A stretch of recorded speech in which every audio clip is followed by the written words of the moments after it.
la joie, de la joie sur ce plateau. Eh bien, frères et sœurs, chers téléspectateurs, eh bien voilà le moment tant attendu, quand Dieu fait ses affaires, quand Jésus est aux commandes, eh bien tout se passe bien. Eh bien, on vous l'avait promis, eh bien, le frère Shoah, il est là. Il est là avec des disciples, parce que je vous ai dit qu'il n'aime pas qu'on l'appelle pasteur.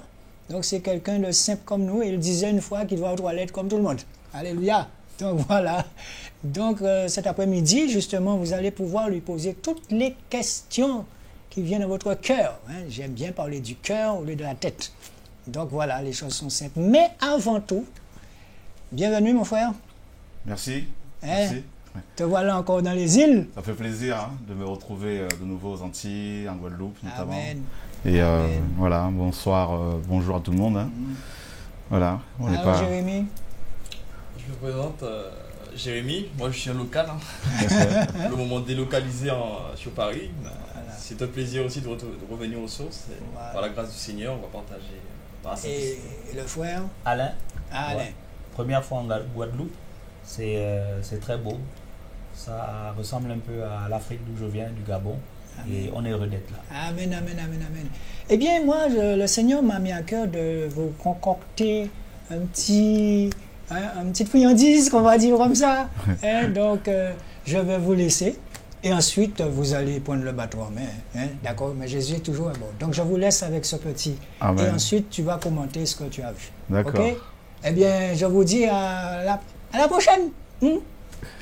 Tu mangeras, toi, tu mangeras devant l'Éternel ton Dieu, et tu te réjouiras, toi et ta famille.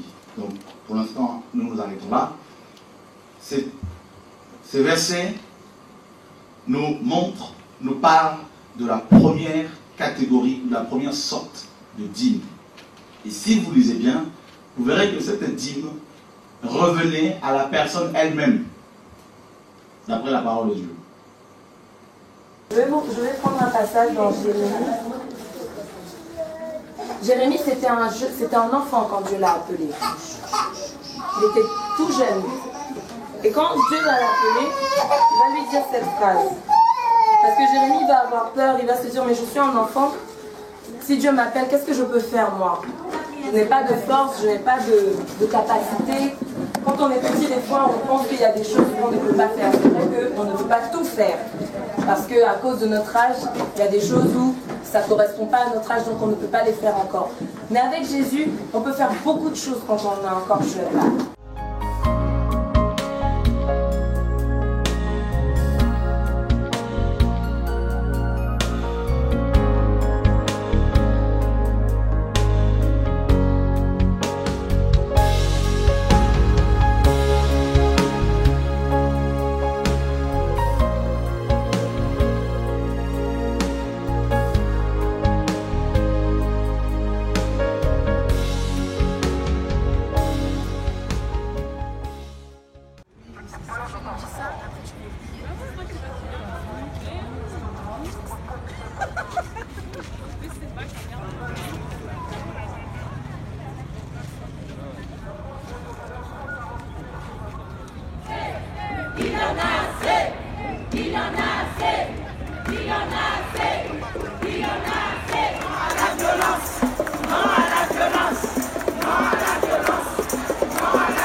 regorge de ressources naturelles. Chassa, dans le quartier de Ndjili, avec mes enfants. Et là-bas, j'ai rencontré une famille. Dans beaucoup des appareils que nous utilisons tous les jours, comme les téléphones portables, les ordinateurs, les consoles de jeux et aussi...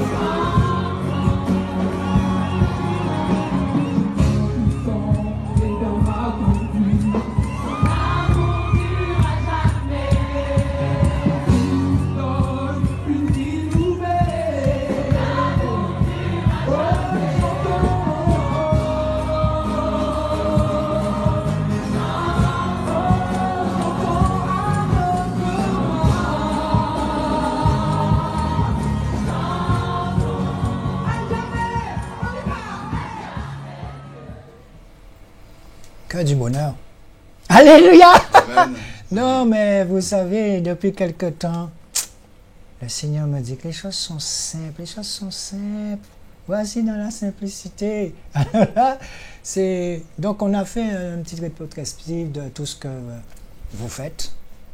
Enfin, je veux dire TV de vie. Parce que on se rend compte, comme on le dit souvent, vous n'aimez pas trop rester assis sur des chaises en plastique. Non. C'est ça? Alors, je regarde vos chaussures aussi depuis que vous êtes arrivés. On voit que vous marchez. Hein? Beaucoup, beaucoup. Vous marchez beaucoup et ça se voit. Mais lorsqu'on voit tout ce travail de faire, je dis merci Seigneur, avec tous ces orphelinats, la construction de cet orphelinat. Et j'aspire à ça, hein, Seigneur. Bon, c'est quand tu voudras ouvrir le cœur de nos pasteurs, ces hommes qui disent qu'ils sont hommes de Dieu, Seigneur, pardon, mais voilà ce que les disciples faisaient. Il faudrait retourner vraiment à prendre l'acte, je ne dirais pas par cœur, mais par cœur avec amour, pour voir comment ces hommes-là, du temps de Jésus, étaient engagés. Et c'est ce que nous allons voir aujourd'hui. Donc, si, comme je vous le disais, vous voulez poser des questions aux frères ici présents, allez-y, hein, allez-y. Il est là et c'est en toute simplicité que nous faisons les choses. Donc, le numéro s'affiche. On va voir, le numéro s'affiche. D'accord. Donc, on attend et puis... alors, depuis, frère Choa, tu avais à peu près quel âge le premier tableau?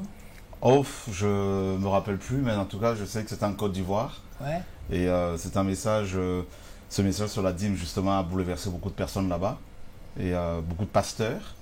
Et je crois que c'était en 2006, si je ne me trompe pas. 2006. Et voilà, il y a eu beaucoup de turbulences. Et au point où, en plein séminaire, des pasteurs ont envoyé des gens armés pour m'abattre.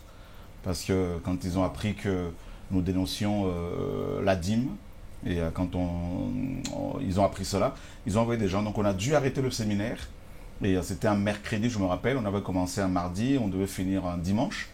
Donc le mercredi en question, le soir, j'ai dû prendre l'avion pour rentrer sur Paris. Et puis, arrivé sur Paris, le Seigneur me dit, qu'est-ce que tu fais là? Je ne te vois pas ici, repars là-bas. Donc je suis reparti vendredi matin pour arriver le vendredi soir. Et la nuit, on a eu une veillée et une telle gloire de Dieu. Et c'était magnifique, c'était glorieux. Et voilà, donc... et depuis, on a fait plusieurs missions en Côte d'Ivoire et beaucoup de gens sont libérés. Ok. Alors, il y a Marie-Christine au téléphone. Alors, Marie-Christine, vas-y, on t'écoute. Allô? Marie-Christine? Oui. Oui, bonjour. Bonjour. Allô? Oui, on t'écoute. Oui, je vous entends. Mais pose ta question. Alors, moi, c'est pas...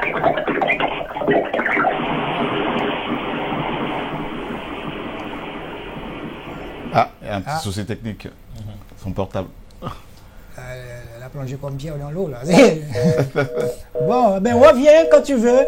Donc, on continue sur la donc voilà. Donc, sans te couper, c'est pour cette raison aussi qu'on dit qu'il y a un prix à payer. Alors, je le dis souvent, moi, il y a un prix à payer, il y a un prix à payer. Alors, c'est ça, alors. Effectivement, donc, comme je disais, ce jour-là, il y avait plusieurs prophéties, hein, selon lesquelles des pasteurs enverraient des gens pour m'abattre. Et ça s'est réalisé, effectivement. On avait pris des vigiles, je me rappelle, et ils palpaient les hommes qui rentraient au séminaire, et puis ils nous ont dit il faut arrêter parce qu'il y a des gens qui sont rentrés avec des armes, avec des silencieux. Donc il était question de m'abattre ce jour-là, parce qu'on a dénoncé la dîme, parce qu'on a dit aux gens que les pasteurs ne sont pas des dieux, qu'il faut aller directement vers le Seigneur. et que les pasteurs sont des frères, les vrais, comme tous les autres, qui ne sont pas au-dessus des gens, des chrétiens, et qu'il ne faut pas leur octroyer un salaire, voilà, qui s'ils veulent manger, qu'ils travaillent comme tout le monde, et ça n'a pas plu. Donc, et puis voilà, donc effectivement, jusqu'à présent, ma vie est menacée. Voilà, donc je suis persona non grata un peu partout. Et, mais bon, ça me fait du bien dans le sens où j'aime bien aussi déranger. Voilà. Avec donc, amour. Avec amour, oui, effectivement. Oui, mais déranger le système religieux qui emprisonne les chrétiens. Amen, voilà. Amen, donc ces pasteurs qui s'enrichissent. D'ailleurs, on va beaucoup dénoncer tous ces pasteurs qui viennent d'Afrique aussi, qui sont aux Antilles, qui dépouillent nos frères et sœurs antillais, qui se font passer pour des prophètes, et qui demandent des offrandes comme les actions de grâce, la dîme, qui soient entretenus avec leurs femmes, des pasteurs aussi antillais qui consacrent leurs femmes pasteurs. Et on va prendre le temps vraiment pendant notre séjour pour dénoncer tout ce monde-là. Et c'est pas parce qu'on les dénonce qu'on est mieux. Mais nous voulons tout simplement que les chrétiens sachent qu'il n'y a pas, n'est-ce pas, un super pasteur à part Jésus-Christ seul. Amen. Voilà. Amen, et amen, donc on est vraiment venu pour dire aux frères et sœurs que Jésus revient, qu'il ne faut pas être dans l'idolâtrie, que ces pasteurs qui viennent aux Antilles pour vous apporter soi-disant la guérison, la délivrance, les miracles, moyennant quelques billets de banque, ne sont pas envoyés par le Seigneur, tout simplement. Voilà. Donc, mais je constate que lorsque les choses sont dites avec puissance, amour et compassion, ça passe. Effectivement, vous savez, le Seigneur quand il est arrivé, ceux qui l'ont reçu, ceux qui l'ont accepté, ce sont des gens qui croyaient déjà dans l'écriture, qui croyaient en Moïse. Et il a dit d'ailleurs, il a dit aux gens qui le combattaient, si vous croyez en Moïse, vous croiriez en moi. Amen. Donc les gens qui l'ont reconnu, c'est les gens qui lisaient la Torah, qui croyaient en la Torah, la loi. Et aujourd'hui, les gens qui écoutent ce message, l'évangile tout simplement, selon lequel tout doit être gratuit, qu'on n'a pas à vendre les Bibles, qu'on n'a pas à vendre les CD, qu'on n'a pas à vendre les concerts chrétiens. Sans te couper, tu es en train de me dire, mon frère, que toutes les librairies là qui vendent les Bibles... C'est du commerce, c'est Babylone. Tout ça là, c'est complètement mondain. Matthieu 23. Mais complètement, c'est de l'arnaque tout simplement. Parce qu'imaginez quelqu'un qui va dans cette librairie et qui demande une Bible et qui n'a pas d'argent. Et on va lui dire, non, mais on ne peut pas vous en donner une parce que vous n'avez pas d'argent. Mais je veux dire, ça c'est grave. Et ces gens qui vendent là-dedans, ils se disent chrétiens. Comment peut-on empêcher la progression de l'évangile, empêcher des gens qui veulent accéder à la parole du Seigneur parce qu'ils n'ont pas l'argent. Donc ça n'a pas de sens. Jésus a dit dans Matthieu 10, au chapitre 10, verset 8, il a dit, vous avez reçu gratuitement, donné gratuitement. Voilà, donc c'est ça l'évangile. Et ensuite, ces gens vont te dire, mais oui, comment allons-nous faire pour imprimer des Bibles, pour éditer des Bibles, pour manger? Eh bien c'est simple, il faut travailler. C'est aussi simple que ça. Voilà, donc ils écrivent des ouvrages et ils les vendent. Imaginez David en train de vendre ses psaumes. Imaginez Paul en train de vendre les 13 épîtres qu'il a écrites par le Seigneur. Et d'ailleurs, dans 1 Corinthiens 4, 7, la parole nous dit, qu'as-tu que tu n'aies reçu? Et si tu l'as reçu, pourquoi te glorifies-tu? Je veux dire, ce sont des dons de grâce. Et nous savons ce que c'est une grâce. La grâce, c'est la faveur imméritée. Personne ne peut prétendre, n'est-ce pas, avoir payé le Seigneur pour pouvoir obtenir les diverses grâces qu'il a reçues. Ou les dons qu'il a reçus. Donc, on donne gratuitement, et les gens, s'ils sont touchés par le Seigneur, eh bien, ils peuvent participer financièrement pour faire avancer le royaume, et non pour enrichir les prédicateurs. Voilà, donc, et tout doit être gratuit. Donc, logiquement, bibliquement parlant, il ne devrait même pas y avoir des librairies chrétiennes. Voilà, donc c'est aussi simple que ça. Alors, mon frère, il y a Marlène au téléphone. Allô? Allô? Oui, bonsoir. Bonsoir, Marlène. Bonsoir. Bonsoir. Que Dieu vous bénisse. Merci. Nous avons passé une nuit pour un jour nouveau. Merci. Mais on souhaite d'abord la santé, la joie et l'amour. Merci. La compassion et sa sagesse vous accompagnent. Merci. Est-ce que tu aurais une question? Alors, j'entends quelque chose que je prends à court tout de suite. Que nous n'avons pas acheté des Bibles et tout ce qui s'ensuit dans les églises. Alors, comme ça devient commercial, mais comment doit-on faire? Parce que beaucoup d'églises en Martinique et en Guadeloupe et autres font payer les Bibles. Et la dîme Alors, comme disait le frère ou le pasteur, parce que je ne vous connais pas. Le frère Shoah. Frère Shoah, voilà. Donner gratuitement pour recevoir gratuitement. Mais l'amour, justement, il faut faire de façon à faire remonter cette puissance d'amour. Pour que nous ne puissions pas avoir acheté des Bibles dans les églises, et puis il y a des frères ou des pasteurs qui obligent une certaine somme d'argent dans les églises. Et si ce n'est pas fait, c'est pas la peine d'y retourner. Oh oh! Pour avoir une bénédiction, il y a une somme d'argent à donner si on veut une porte s'ouvrir. Alors j'aurais aimé des éclaircissements sur ce type de fonctionnement ici et ailleurs que j'ai vu et j'ai entendu. C'est pas qu'on m'a dit, hein. Voilà. Éclaircissez les choses parce que moi, mes oreilles et mes yeux sont mes témoins. Amen. Amen. Eh bien... Ben, c'est grave, hein. Alain, tu entends ça, hein? C'est chaud. Donc il n'y a pas qu'au Gabon où il y a ce type de pratique. Oui, même jusqu'ici en Guadeloupe. Ouais, le diable est vraiment partout. Je veux dire, il travaille quoi. En tout cas, on peut prendre un passage parce que nous voulons nous baser sur les Saintes Écritures. Hein, et on va prendre la parole du Seigneur Jésus-Christ, qui est notre modèle. Et on va se poser la question, qu'est-ce que Jésus a fait en son temps? Qu'est-ce que Jésus recommande à l'heure actuelle? Nous sommes dans Matthieu chapitre 10. Nous lisons à partir du verset 1er. Alors Jésus, ayant appelé ses 12 disciples, leur donnant le pouvoir de chasser les esprits impurs et de guérir toutes sortes de maladies et toutes sortes d'infirmités. Et voici le nom des apôtres. Le premier est surnommé Pierre et André son frère, Jacques fils de Zébédée, tout ça. Et au verset 5, on nous dit, tels sont les 12 que Jésus a envoyés. Il leur donna ses ordres en disant, donc il leur a donné des ordres. D'accord? Voilà, donc il faut garder ses ordres, garder ses commandements comme le Seigneur l'a dit. Il a dit, si vous m'aimez, gardez mes commandements. Et on va voir si ces hommes gardent le commandement du Seigneur. Il leur donna ses ordres en disant, n'allez pas vers les gentils et n'entrez pas dans les villes samaritaines, mais allez plutôt vers les brebis perdues de la maison d'Israël. Et quand vous serez partis, prêchez en disant, le royaume des cieux est proche. Déjà, Jésus-Christ nous donne l'ordre de prêcher le royaume des cieux, et non de prêcher la dîme, et non de prêcher l'argent. Hein? Et non de prêcher le mariage, les voyages, tout ça. De prêcher le royaume de Dieu et non les églises. Il n'a pas demandé à ce que l'on prêche les bâtiments, les constructions d'églises, tout ça là, mais le royaume. Et ensuite il dit, guérissez les malades, d'accord, rendez purs les lépreux, ressuscitez les morts, chassez les démons, hors des possédés. Vous l'avez reçu gratuitement, donnez-le gratuitement, c'est-à-dire le pouvoir. On a reçu le pouvoir d'enseigner, le pouvoir de prêcher, le pouvoir d'écrire des livres, des ouvrages chrétiens, le pouvoir de guérir. Et le Seigneur a dit, ce pouvoir-là, vous l'avez reçu gratuitement, donnez-le gratuitement. Voilà l'ordre que Jésus a donné. Donc, si un pasteur vend ses ouvrages, tout ça, si un pasteur vous réclame de l'argent pour être béni, si un pasteur vous dit d'aller dans son église pour être béni, si un pasteur vous dit que son église est la meilleure église pour être béni, vous devez y aller, tout ça, ben, c'est malheureusement un pasteur qui est égaré. Soit il est faux, c'est-à-dire envoyé par le diable, soit il est de Dieu, mais il s'est égaré. Alors il faut prier pour qu'il revienne, tout simplement. Donc Jésus a dit, c'est clair, hein, Alain, donnez gratuitement. Ce n'est pas moi qui l'ai écrit, c'est le Seigneur qui l'a écrit.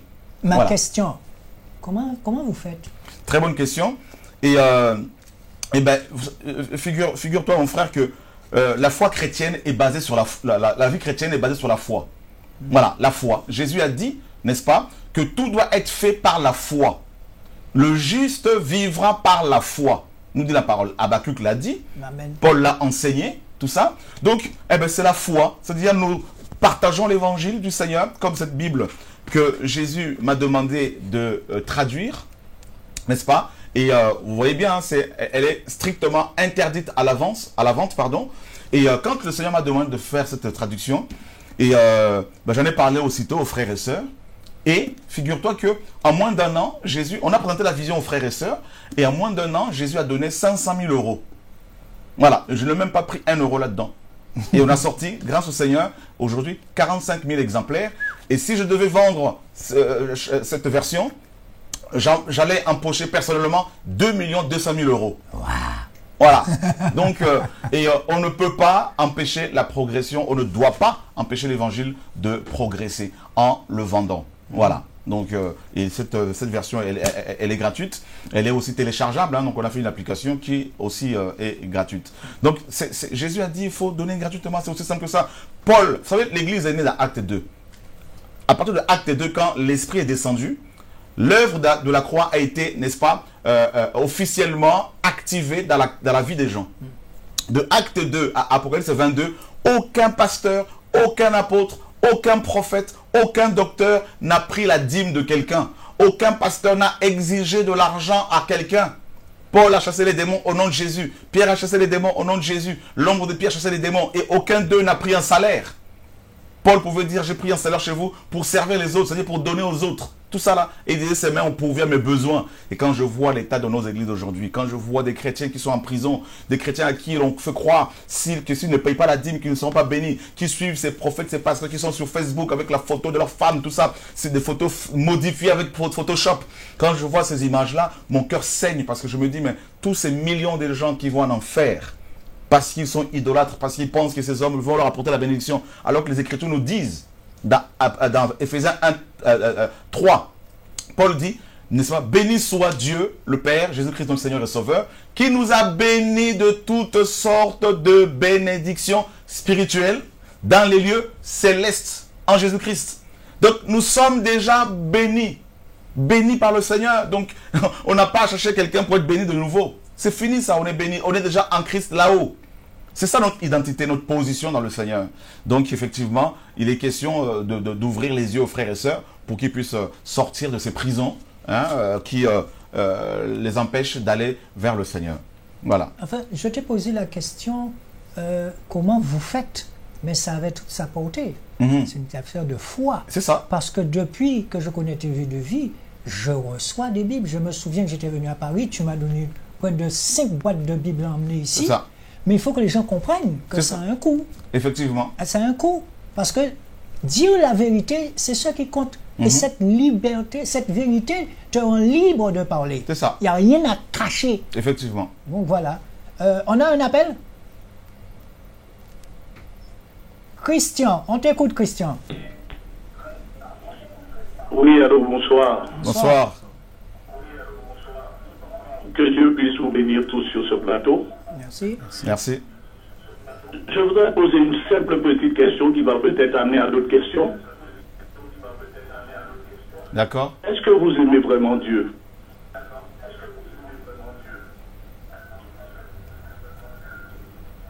Ben, je dirais... Je vais la reposer parce que peut-être que vous avez pris beaucoup de temps à y répondre. Non, mais on a bien entendu... Je vais reposer la question. On a bien entendu votre question. Et vous aimez vraiment Dieu? Bien évidemment, Dieu, Jésus est notre raison de vivre. Et nous ne pouvons que l'aimer parce qu'il a mis son amour à nous. Si vous aimez Dieu, et vous parlez d'aimer Dieu, c'est aimer son prochain, ne pas l'empêcher d'entrer dans sa bénédiction. Mais ce que vous êtes en train de faire, c'est comme si vous disiez à quelqu'un de ne pas rentrer dans sa bénédiction. Qu'est-ce que vous entendez par... La Bible maintenant a été éditée par plusieurs personnes. Excusez-moi, s'il vous plaît, excusez-moi. S'il vous plaît, je finis. Et ensuite, je vais vous écouter. La Bible, la parole de Dieu qui a été donnée par tous les apôtres, ou alors certains, des témoignages, comme Luc qui a eu un témoignage en cherchant, signifie qu'il y a eu un coût pour éditer la Bible. Je ne dis pas qu'on devrait vendre la Bible à des prix excessifs, au contraire. Et j'ai été dans plusieurs églises, j'ai vu beaucoup de pasteurs donner des Bibles. Il y en a ceux qui n'en donnent pas. La Bible nous dit de ne point juger. vous êtes depuis un instant assis là et je vous regarde. Vous êtes en dehors de la parole de Dieu.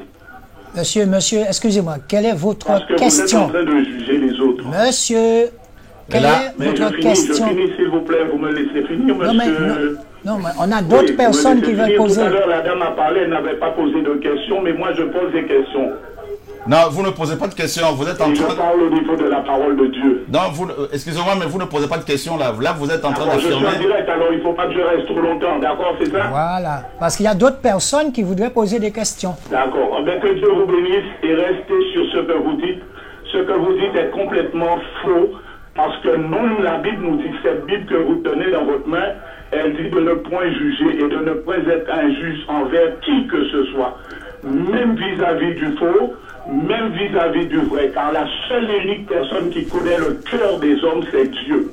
Que Dieu vous bénisse. Bonne soirée dans votre vie. Est-ce qu'on peut lui poser la question? Je pense qu'avant que Jésus revienne, vous serez celui qui allez vous repentir. Monsieur. Bonne soirée à vous, que Dieu vous bénisse. Soyez bénis. Est-ce qu'on peut vous poser une question?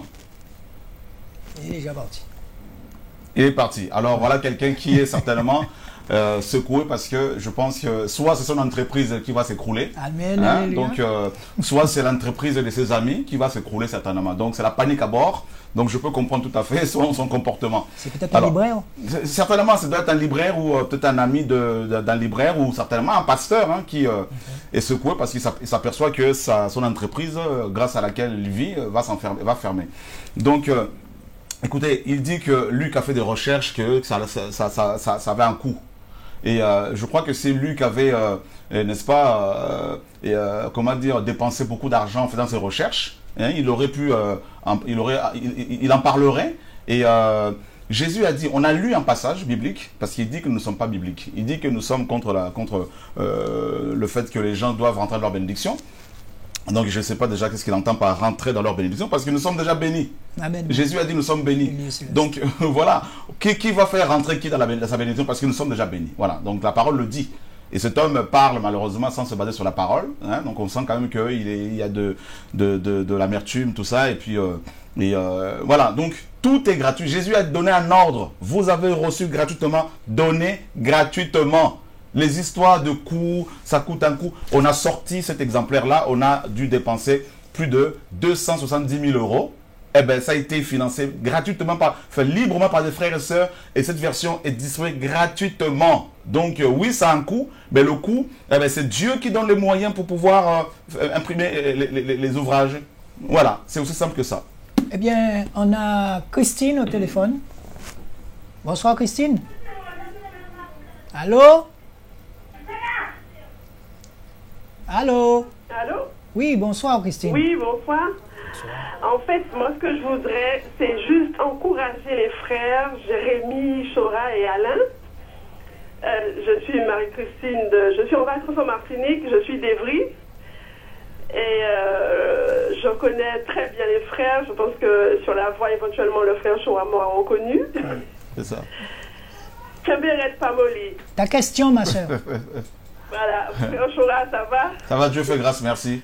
Je fais grâce. Allez, bon, je vous attends vivement à la Martinique. Bon courage. Est-ce que tu as une question? Je veux juste encourager ceux et celles qui ne sont pas sûrs. Nous sommes sur la bonne voie. Nous avons choisi le Dieu, le véritable, l'unique. Amen, et amen. on tient bon. Amen. Voilà. Bon courage et que Dieu vous garde pendant la mission. Et à bientôt à la Martinique. À bientôt, merci. Okay. Ça secoue. Voilà. Oui. Et quand ça secoue, on sent que ça secoue. Celui qui a dit qu'on ne juge pas lui-même, il a commencé à juger. Il a commencé à juger. Vous allez vous repentir, véritablement, tout ça. Donc, bon, on comprend, on le bénit. Hein.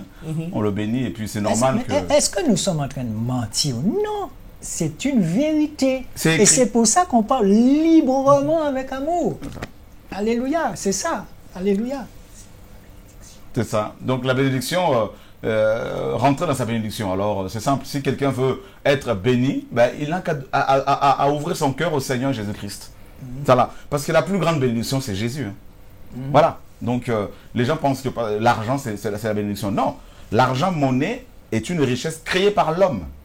Jésus a dit, Rendez à César ce qui est à César et à Dieu ce qui est à Dieu. La bénédiction, il y a deux types de bénédictions véritablement que Dieu a créées. La première, elle est spirituelle. Premièrement, c'est la vie éternelle. Voilà, la vie éternelle. Et il y a tout ce qui vient de Dieu. La foi, la santé spirituelle, l'amour, la paix, les fruits de l'esprit, tout ça. Tout ce qui concerne Dieu, tout ce qui concerne le domaine spirituel. Ensuite, la bénédiction naturelle. Tout ce qui est terre, les enfants, les hommes, et puis les terres, tout ce qui est or, argent en tant que métaux, les pierres précieuses. Voilà. Alors, on a un appel. Allô? Allô? Oui, bonsoir. Bonsoir. Soyez bénis sur le plateau. Merci. Merci. D'accord. Par contre, c'est vrai que ce qu'a dit le serviteur de Dieu, il a en partie une raison de le signaler. Mais je trouve par contre il ne faut pas qu'on fasse non plus des histoires avec la parole de Dieu. Parce que le Seigneur quand même nous dit là où son esprit, là où est la liberté. C'est vrai en quelque part, on voit tellement de choses maintenant dans le Seigneur qu'on ne sait plus qui quoi, qui vit ou quoi exactement. Mais il va falloir qu'on essaye d'être plus humble pour expliquer les choses pour que les gens comprennent un petit peu. Mais en quelque part, je ne suis pas contre, parce que c'est sa pensée si Dieu lui a dit de dire. Dieu est capable, Dieu sait pour quelle raison il le dit, mais il ne faut pas qu'on fasse de ça des histoires. Moi, mais c'est vrai qu'on voit de tout. Maintenant, c'est un commerce dans le Seigneur.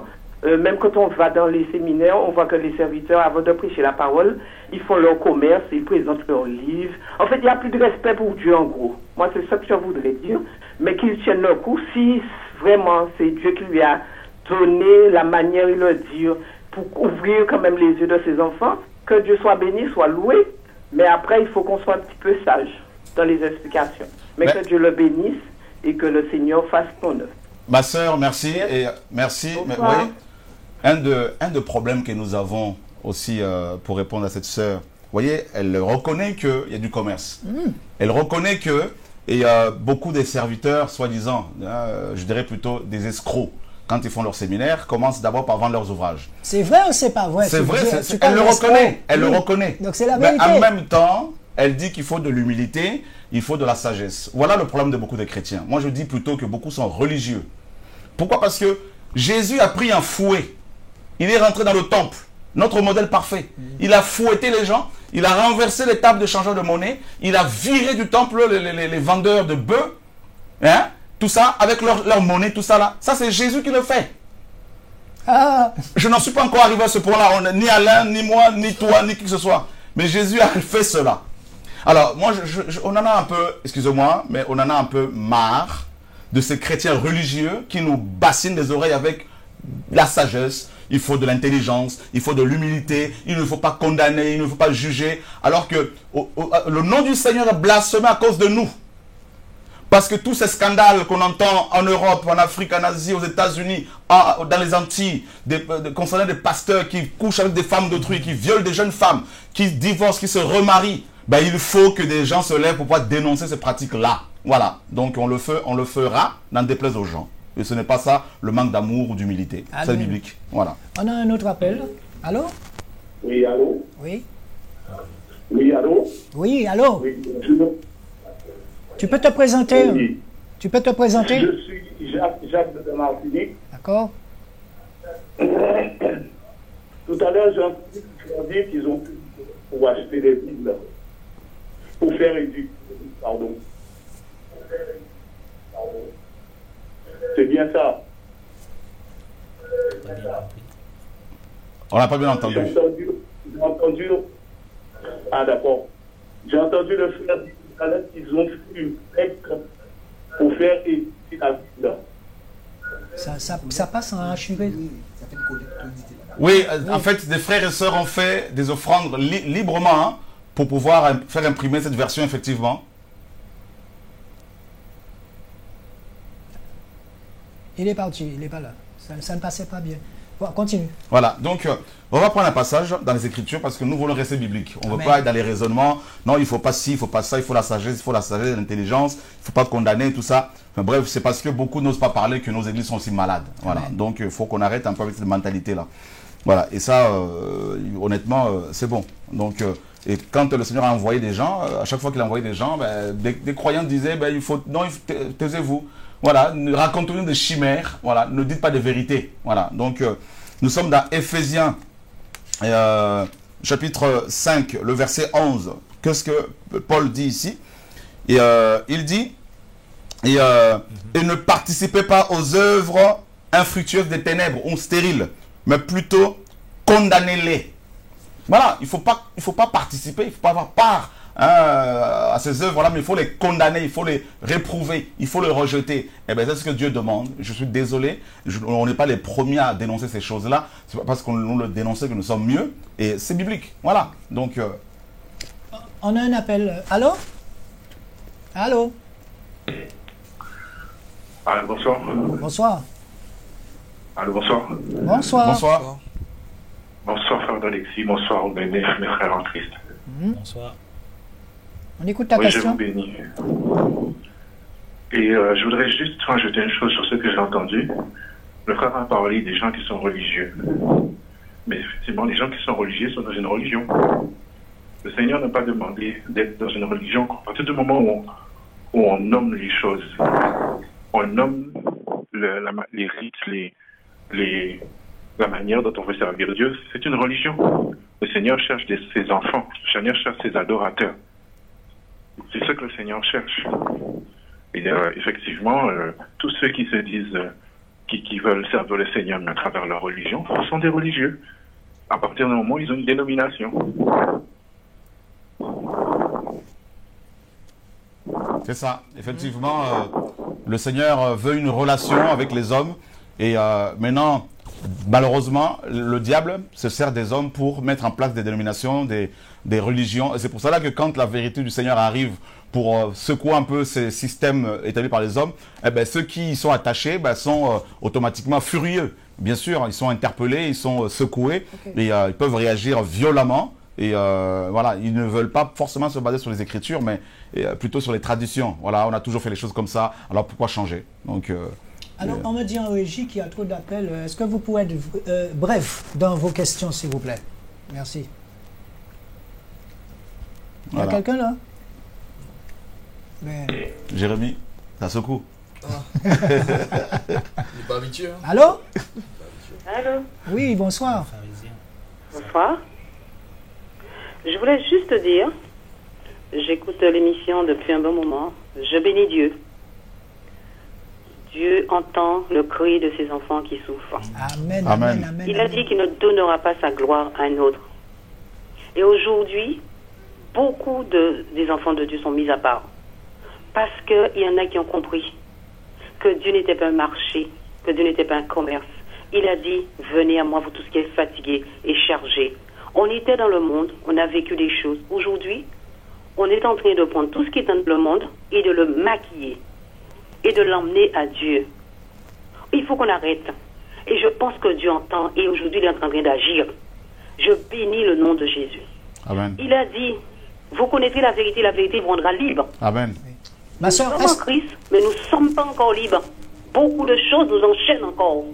Aujourd'hui, il est en train de libérer ces enfants qui sont tenus captifs dans les églises. Je suis restée 12 ans dans les églises, je n'ai pas avancé. Aujourd'hui, j'avance parce que je suis avec mon Dieu. Waouh, amen. Et en son temps, il m'enverra là où il veut que j'aille. Amen. Amen. Ma soeur, est-ce que tu peux poser ta question sans te couper? Est-ce que tu peux poser ta question? Je me suis confiée à mon Dieu. Amen. Parce qu'il m'a dit, maudit l'homme qui se confie en l'homme. Il a permis que je fasse ce passage. Parce qu'il avait des choses à me montrer. Aujourd'hui, je glorifie son nom. Et que Dieu laisse que tous ceux qui sont contre, on va les voir se manifester, puisque Satan ne s'avoue jamais vaincu. Là, il est en train de remuer sa queue, parce qu'il n'est pas content. Mais il faut que les enfants de Dieu, il faut que la Guadeloupe soit délivrée. Amen. Il faut que la Guadeloupe soit délivrée. La Guadeloupe est liée. Et arrêtons de faire confiance aux pasteurs. Ils sont comme nous.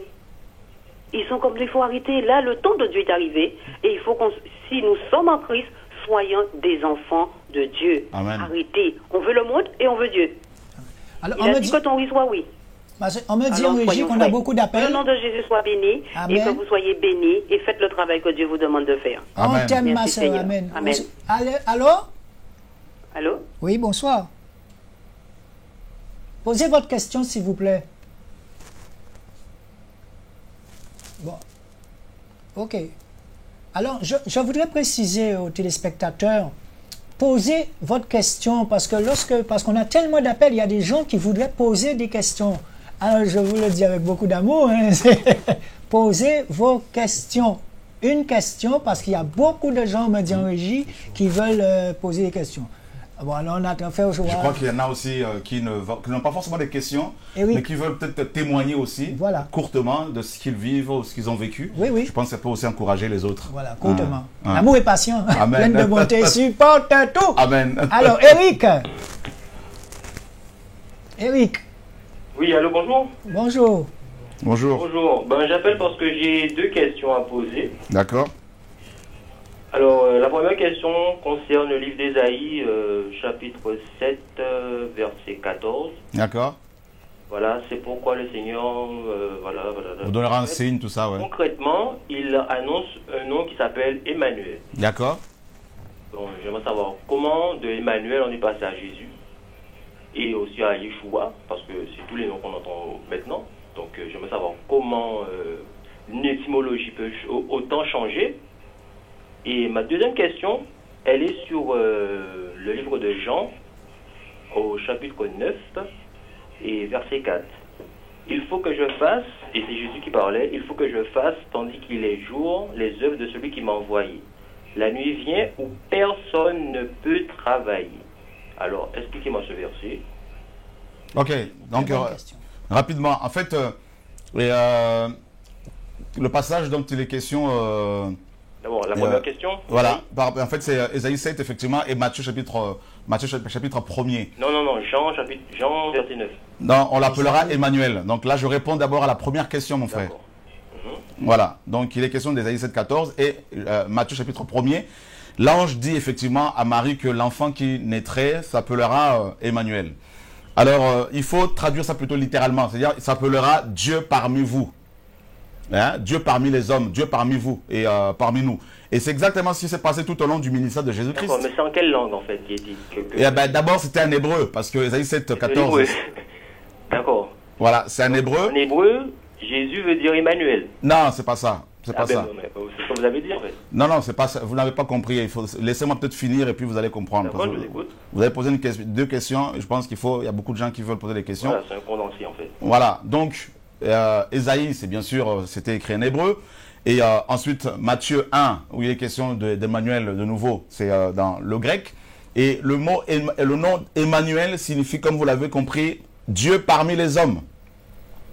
Donc, l'ange dit à Marie ensuite, dans Matthieu 1, que cet enfant qui naîtrait s'appellera Dieu parmi les hommes, parmi nous. Et c'est exactement ce qui s'est passé. Ce n'était pas le nom propre. C'était plutôt une image, une prophétie qui dit simplement que Dieu va tabernacler parmi les hommes. Dieu va habiter parmi les hommes. Et c'est exactement ce qui s'est passé. Parce que Paul le dit dans 1 Timothée 3,16, que le mystère de la piété est grand. Dieu a été manifesté en chair. Voilà, c'est ça Emmanuel. Emmanuel n'est pas un nom propre. Emmanuel, c'est l'accomplissement de la prophétie biblique qui annonçait l'avènement de ce Dieu parmi les hommes. Et c'est ça Emmanuel. Et ensuite, il y a le nom propre. C'est différent. Parce qu'en hébreu, tu as des noms propres et tu as des noms prophétiques, des noms qui annonçaient, n'est-ce pas, des choses. Et donc, Emmanuel est un nom prophétique. Et ensuite, le nom propre, c'est Yehoshua. Voilà, Yehoshua, ou encore Josué, ou encore Yahweh et salut. Donc, c'est ça, Jésus. Jésus, c'est Yehoshua, ou encore Yahweh et salut. Donc, c'est le tétragramme. Tu as la première lettre qui, n'est-ce pas, nous parle de Yud, donc c'est la main. Ensuite, tu as la lettre E. Tu as la lettre, Wav, et tu as la lettre E. Donc, les 4 lettres qui composent le nom de Dieu le plus connu dans les Écritures. Et ensuite, Jésus, donc c'est Yahweh, le tétragramme, les 4 lettres. On a rajouté le mot hébreu Yasha. C'est la racine du verbe sauver, n'est-ce pas? Donc, ça donne le tétragramme, les 4 lettres sauve. Voilà, donc c'est Yehoshua, donc notre Dieu qui est venu pour nous sauver tout simplement, Dieu parmi nous, Emmanuel. Voilà. Et ensuite, quand Jésus-Christ dit dans Jean 9, après avoir guéri cet homme aveugle de naissance, que la nuit vient où personne ne peut travailler, là, il parle en tant que prophète. Et il parle de la nuit, n'est-ce pas, en relation avec cette nuit qui représente en fait l'apostasie, dont nous parlons ici. Le fait que des pasteurs vendent des Bibles, exigent de l'argent aux gens, divorcent, se remarient, prennent des femmes d'autrui. Tout ça vous font croire que si vous ne donnez pas l'argent à leurs assemblées, vous ne serez pas bénis. Tout ça, là, ça fait partie de la nuit. La nuit prophétique, c'est-à-dire l'apostasie, l'absence de la vérité, l'abandon de la foi. Et Jésus nous annonce que la nuit allait venir. Et ensuite, Paul, dans Romains, chapitre 13, verset 11, il dit que la nuit est avancée et le jour approche. Donc, Paul confirme, quelques années après, que la nuit était déjà là et bien avancée. Donc, c'est l'apostasie. Et il a dit qu'un temps allait venir où les gens allaient abandonner la foi. Il le dit dans 1 Timothée 4.1. L'Esprit dit expressément que dans les derniers temps, quelques-uns abandonneront la foi pour s'attacher à des doctrines des démons. Et nous y sommes aujourd'hui, l'apostasie, en pleine apostasie. Bon, ben, on a un autre appel, ça va bousculer l'origine. Mais je pense que ce serait bien, si c'est possible, pour bien expliquer les choses aux gens. Il y a beaucoup d'appels, c'est vrai, mais qu'on permette aussi de bien répondre aux questions pour aider les frères et sœurs qui ont vraiment besoin de découvrir la vérité. Je crois qu'il a parlé de Jean. Il est déjà parti? Jean 9, ouais. Allô? Tu veux développer sur Jean? Oui, oui. Ouais. Donc, parce que c'est quand même capital. Et ce que le frère a posé comme question, notamment Jean 9, là. Donc, la nuit est avancée. Effectivement, la nuit, c'est l'apostasie, c'est le péché, c'est la religion qui va prendre de l'ampleur. Et on y est. Et lui, il dit, le jour approche. Et le jour, ben, c'est le retour du Seigneur, tout simplement. C'est le retour du soleil levant. Et donc, Jésus nous annonce qu'avant son retour, avant que la lumière nous éclaire véritablement, ben, les ténèbres allaient prendre de l'ampleur. Et on y est. Il y a le péché, il y a les guerres, les famines, les troubles, les trahisons, tout ça dans les églises, division. Des hommes ont préféré plutôt bâtir leur religion plutôt que d'aller vers le Seigneur. Tout ça, là, ça fait partie de la nuit. Et c'est pour cela que Dieu envoie des hommes et des femmes comme vous, comme tant d'autres, pour crier dans le monde entier, pour dire aux gens, sortez de Babylone, venez vers le Seigneur. Voilà. Allô? Allez. Allô? Allô? Ben, continue. Hein. Ça bouscule, Alain. La nuit est avancée. La nuit est avancée. Et effectivement, comme je disais, moi je viens du Gabon et c'est la première fois que je viens en Guadeloupe. Et on a souvent l'impression que ce qu'on vit ailleurs en Afrique, c'est différent de ce qu'on vit en Europe. Ici, on est en Guadeloupe. Mais c'est la même chose. Et on se rend compte qu'effectivement, c'est comme un esprit, c'est comme un démon qui possède plusieurs personnes et qui n'arrive plus à lire la parole. Parce que j'ai entendu le monsieur qui posait les questions tout à l'heure, et on se rend compte que beaucoup ne lisent plus la parole, parce que c'est écrit. Et il explique avec les raisonnements. On n'est pas là pour les raisonnements. Que dit la parole de Dieu? Que dit la parole de Dieu? Il faut dénoncer les œuvres infructueuses des ténèbres. Et peut-être que cet homme n'a pas encore été escroqué, on n'a pas encore pris sa femme, on n'a pas violé sa fille. Donc c'est pour ça qu'il ne veut pas regarder la parole. C'est pour cela qu'il réagit comme ça. Mais s'il va voir des personnes comme la dame, et Dieu ne fait pas de hasard, il a commencé à parler, et juste après, une dame dit, elle était pendant 12 ans. 12 ans. Elle a été au pied de certaines personnes pour leur enseigner l'évangile. Mais elle n'a rien compris. Alors elle a dû partir de là-bas et avoir cette relation avec le Seigneur. Et elle dit, elle a commencé à avancer. Mais c'est très grave. C'est très grave. Et lorsque des gens arrivent, des personnes parlent, ils disent, faut pas juger, faut pas juger. Mais on ne juge personne. On ne fait que expliquer, reprendre ce que dit la parole de notre maître. Donc voici ce que je voulais donner comme complément. D'ailleurs, Paul dit dans 1 Corinthiens 2, à partir du verset 15 et 16, il dit, l'homme spirituel juge de tout. Alors, des chrétiens disent, faut pas juger. Ils prennent un passage et ils le sortent de son contexte et ils veulent faire dire à Dieu ce que Dieu ne dit pas. Donc, quand les Écritures disent, quand Jésus dit ne jugez pas afin que vous ne soyez pas jugés, il veut dire ici qu'il ne faut pas prendre cette prérogative de Dieu qui consiste dans le fait de juger et de condamner. Ça, c'est Dieu seul qui peut le faire. Dieu juge et inflige la sanction. Par contre, l'Église, les chrétiens, les hommes et les femmes spirituels, selon les Écritures toujours, doivent juger, non dans le but de condamner, donc les hommes, mais les œuvres plutôt mauvaises, mais de dire à ces hommes qui pratiquent ces œuvres-là, si vous voulez être sauvés, ben vous pouvez vous repentir, repentez-vous et revenez au Seigneur. Donc c'est pour ça que le verbe juger d'ailleurs, ici dans le grec, signifie aussi discerner. L'homme spirituel discerne de tout. Et c'est parce qu'on a retiré aux chrétiens cette prérogative qui consiste dans le fait de juger les œuvres mauvaises. Donc du coup, ben, nos églises sont malades. Parce que les chrétiens ne discernent plus. Quelqu'un qui vient et qui leur dit, ben, vous pouvez acheter de l'eau pour être béni, ils achètent de l'eau. Quelqu'un qui vient et qui leur dit, vous pouvez prendre cette huile qui vient d'Israël pour mettre ça sur votre maison, vous serez protégés. Et ils achètent cette huile-là. Et on leur fait faire acheter n'importe quoi, on leur fait faire le voyage en Israël pour être béni. Il y a le syndrome de Jérusalem aussi. Ils vont chercher de petits cailloux là-bas, de petits cailloux pour être protégés, tout ça. Il y a tout ce marché-là qu'on doit dénoncer dans les églises. Donc, Paul dit dans 1 Corinthiens 11 aussi, au verset 31, si nous nous jugions nous-mêmes, nous ne serions pas jugés. Oh. Ça, c'est fort. Hein? Donc, il dit que si beaucoup sont frappés par le Seigneur parce qu'ils ne s'auto-jugent pas. Donc, l'Église a la mission de s'auto-juger. Et Paul dit toujours dans 1 Corinthiens 5, il dit aussi, ôtez le méchant du milieu de vous. Voilà ce que Paul dit. Et ça, c'est un jugement. C'est un jugement. On note, on dit non, là, tu as péché, pasteur, tu as pris la femme d'autrui. Nous, Église, nous décidons, selon la parole, de te faire asseoir. Tu ne dois plus enseigner. Et si tu refuses de changer, mais nous te considérons comme un païen, et on n'a plus de rapport avec toi, eh bien, tu sors de l'assemblée. Voilà. C'est ça, l'Église. Aujourd'hui, des pasteurs couchent avec des femmes d'autrui, des chrétiens sont là, ils ont peur. Des pasteurs prennent les jeunes femmes dans leur chorale, ces chrétiens ont peur. Des pasteurs deviennent des superstars. On se met à genoux devant eux. Et des chrétiens n'ont pas la jugeote, la capacité de pouvoir prendre la parole et dire effectivement, eh ben, cette pratique est contraire à la saine doctrine. Même quand on te prend en flagrant délit. En flagrant délit, on dit non, on ne touche pas au loin de Dieu. Hein, parce qu'ils sont loin. Je dirais plutôt, ils sont loin de Dieu. Voilà. Donc, la parole reste la parole de Dieu. Les chrétiens doivent comprendre qu'ils sont tous responsables de leur réunion d'église, de leur culte. Eh ben, si quelqu'un, aussi bien un pasteur, un prophète, un apôtre, n'importe quelle personne, ancien diacre, se comporte, mes amis, de manière contraire à la saine doctrine, à la parole, ben vous, chrétiens, vous avez le devoir, selon la parole, de lui parler comme un frère en disant, ben, tu as péché. Si ton frère a péché contre toi, tu vas le voir entre toi et lui. S'il t'écoute, tu l'as gagné. Hein, s'il ne t'écoute pas, tu prends un ou deux témoins. Nous sommes dans Matthieu 18, verset 15 à 16. S'il n'écoute pas les témoins, eh ben, tu le dis à l'assemblée. Et s'il refuse d'écouter l'assemblée, ben, tu le considères comme un païen. Et il n'y a pas de rapport entre les païens, n'est-ce pas, et les chrétiens. Mon frère, je suis désolé. Voilà. Si moi qui suis là depuis 20 ans, on va me nommer pasteur vice dans 2 mois.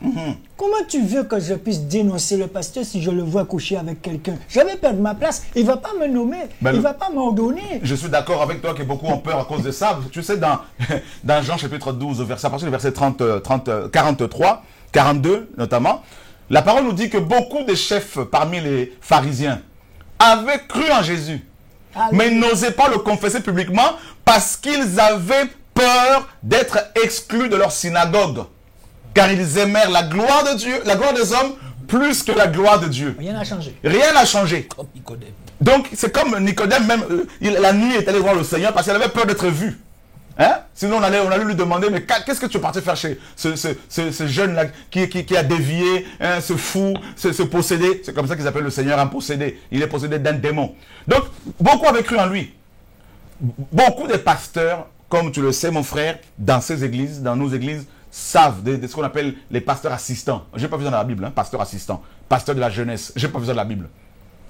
Beaucoup de pasteurs voient que leurs dirigeants là se comportent, de manière anti-biblique, contraire à la parole. Mais ils n'osent pas effectivement les avertir ou les quitter.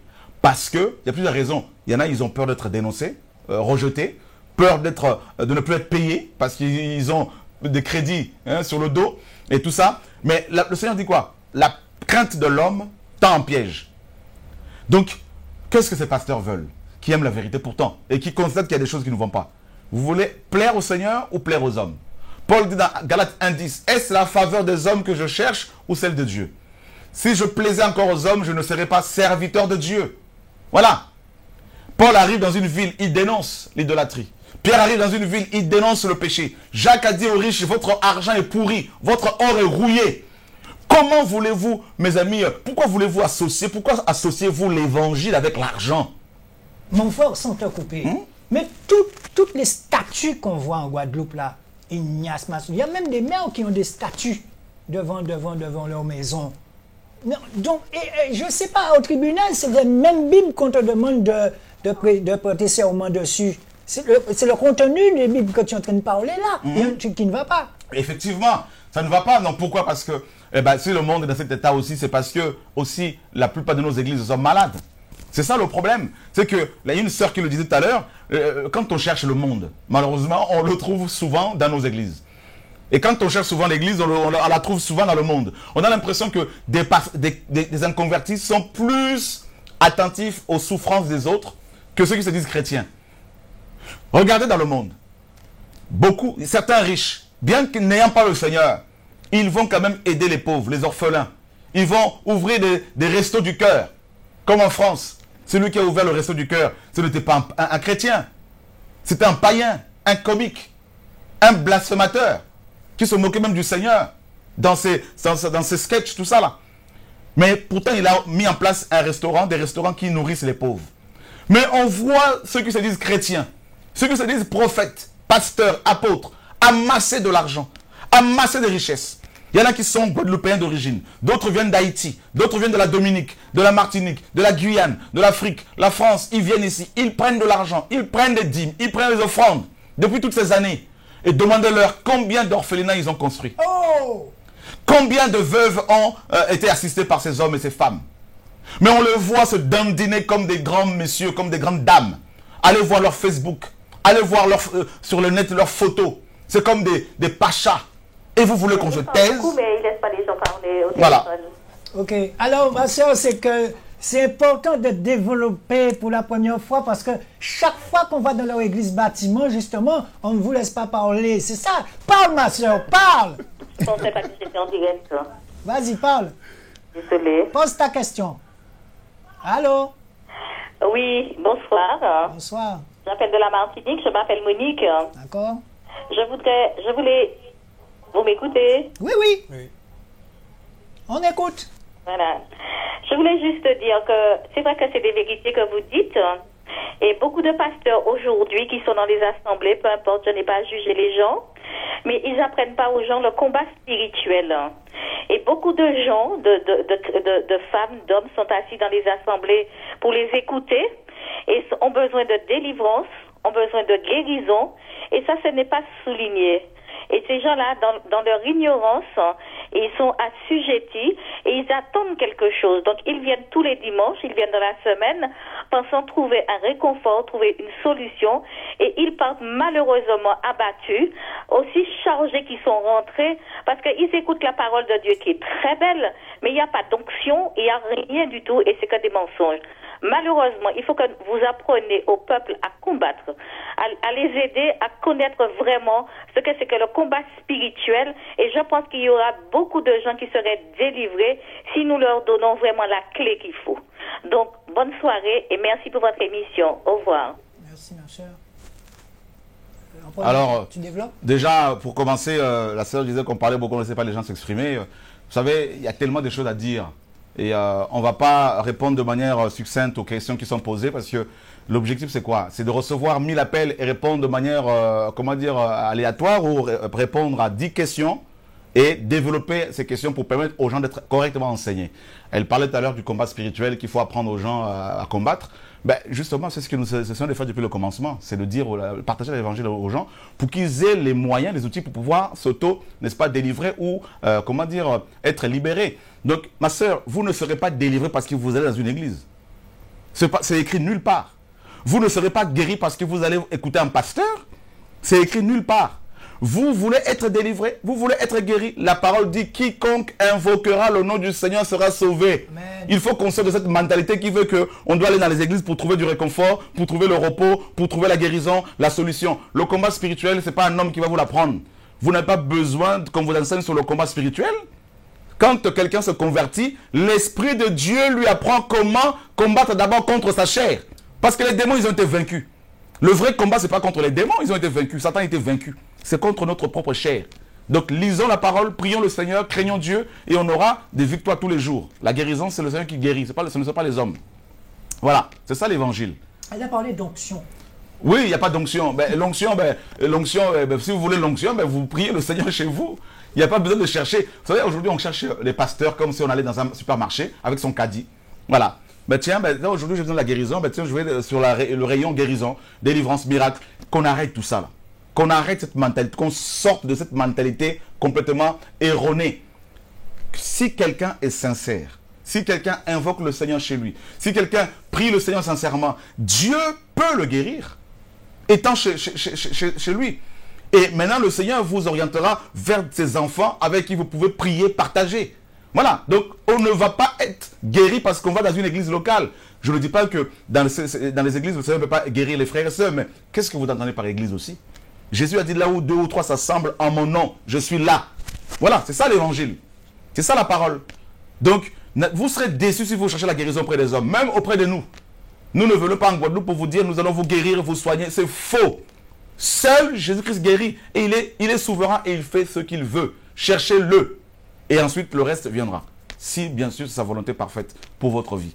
Voilà.